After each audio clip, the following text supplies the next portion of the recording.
បាទអញ្ញាតគ្រប់ជំរាបសួរបងប្អូនទាំងអស់គ្នាបាទថ្ងៃនេះដោយសារខ្ញុំឃើញព័ត៌មាននៅជ័យដែនបាទដែលកំពុងតែមានបញ្ហាបាញ់ប្រហាររបស់ថៃមកលើកម្ពុជាបាទខ្ញុំឈឺចាប់ហើយ មានអ្នកលំបួសមានអ្នកស្លាប់បាទភ្លាមក្រោយវាបញ្ជូនមកពេទ្យ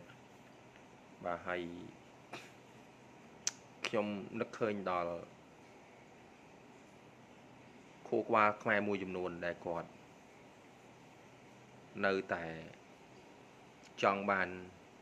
លុយចង់មានចង់បានលុយបាទចង់មានចង់បានលុយបាទគាត់នៅបំពេញនៅគេហៅថាមុខចំនួនរបស់គាត់ដែលខ្លែងបន្លំ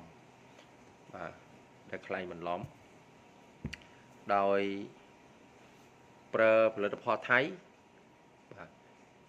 យកផលិតផលថៃមកលក់ចែកចាយក្នុងប្រទេសខ្មែរហើយបដូរសម្បកបដូរអក្សរវាយត្រាបោះលេខជារបស់ខ្មែរបាទខ្ញុំហ៊ាននិយាយបាទដោយសារតែខ្ញុំខ្មែរពិតមិនមែនខ្មែរคล้ายមិនមែនខ្មែរមកកណាត់បាទមិនមែនខ្មែរមកកណាត់ទេគឺខ្មែរសុទ្ធបាទវីដេអូមួយនេះបើបងប្អូនណាស្ដាប់ហើយឮហើយពេញចិត្តជួយ like ជួយ share មួយផងឲ្យពិភពលោកបានដឹងបាទ ខ្ញុំដឹងច្បាស់ណាស់ផលិតផលណាដែលយកមកខ្លែងបន្លំធ្វើជារបស់ខ្មែរដែលយកមកខ្លែងបន្លំគិតថាខ្លួនឯងផ្លាស់ប្ដូរឲ្យគេមិនដឹងបាទមានកូនខ្មែរច្រើនណាស់ដែលគាត់ដឹងមិនបាច់លាក់បាំងទេបើបងប្អូនស្រឡាញ់ជាតិខ្មែរយកជាតិខ្មែរជាធំបងប្អូនបោះបង់ទៅមុខចំនួនមួយហ្នឹងបងប្អូនត្រូវគិតថាអ្នកពលីជីវិតនៅជាយដែននោះ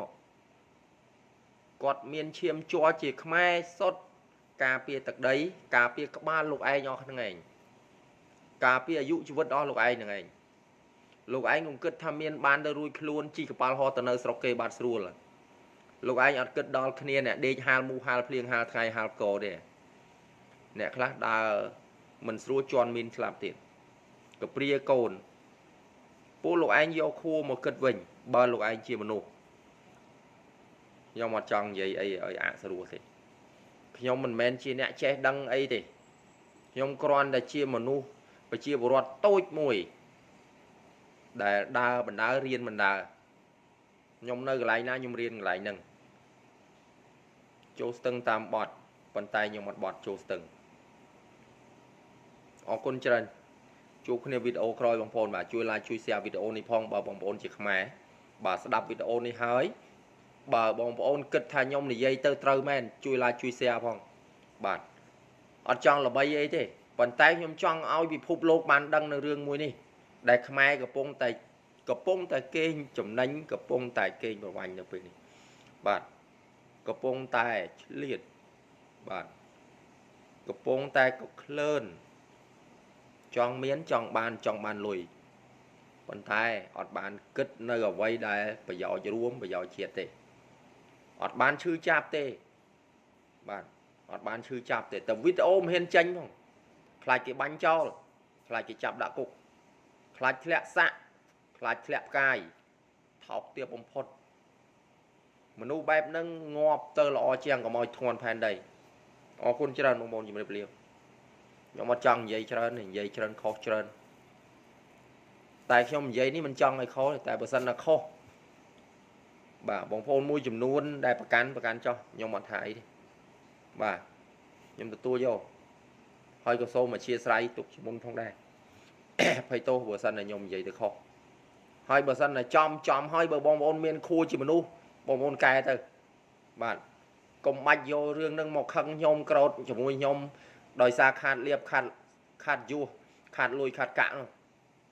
ស៊ីលៀសលាខ្លួនបាទបើខុសហ៊ានទទួលល្អបងប្អូនជាមនុស្សហើយបាទគេថាត្រង់ពេកខឹងគេថាត្រង់ពេកត្រូវពេកខឹងគេគុំគេមនុស្សបែបហ្នឹង បងប្អូនធ្វើបុណ្យអស់ប្រហែលកាឆេក៏បងប្អូនគ្មានប្រយោជន៍ដែរកុំគិតថាធ្វើបាបបានលុយធ្វើបុណ្យមិនបានផលកុំគិតអរគុណច្រើនបងប្អូនណាបាទជម្រាបលាបងប្អូនជួបគ្នាវីដេអូក្រោយបងប្អូន